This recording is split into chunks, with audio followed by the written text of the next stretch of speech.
sis, sa ating second recipe, magluluto naman tayo ng kinamatisang manok. Nagisa na nga pala uli ako dyan ng bawang, sibuyas. Ito nga pala ginagawa ko tuwing nagme-meal prep ako. Naghihiwa na ako ng maraming sibuyas, bawang. Magdadalawang buwan na nga pala akong nagme-meal prep, pero ngayon ko lang naisipan mag-vlog. At ayun, nilagay ko na nga pala yung kamatis sa kamatis yan, ha? Bakang kinamatisang manok nga ni. Yes, at sinunod ko na nga rin pala dyan yung tomato paste. Well, gusto ko lang. Ako lang to, ha?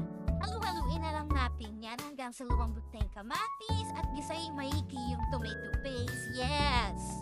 Sinunod ko na nga pala yung mga manok dyan. Yes! Ano namang beses ko pa nga lang magluto ng ganito? Nasarapan naman ako nung una, kaya inulit ko. Yes! Lalagyan ko na pala ng paminta ito, ha? Siyempre, haluin ko na yan. Baka haluin pa ng iba. Yes!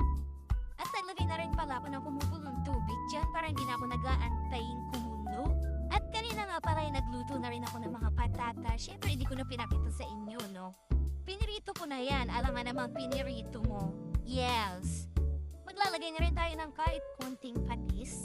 Kunti ba yun? Parang naparami. Parang gusto ko rin maglagay ng chicken nor cube.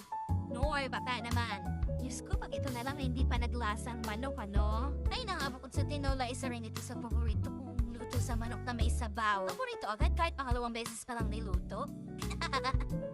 Ang muli sa lahat, lagyan natin yan ng pechay ni Betchay. Yes! Antayin lang natin kumulo yan at malapit na tayo matapos.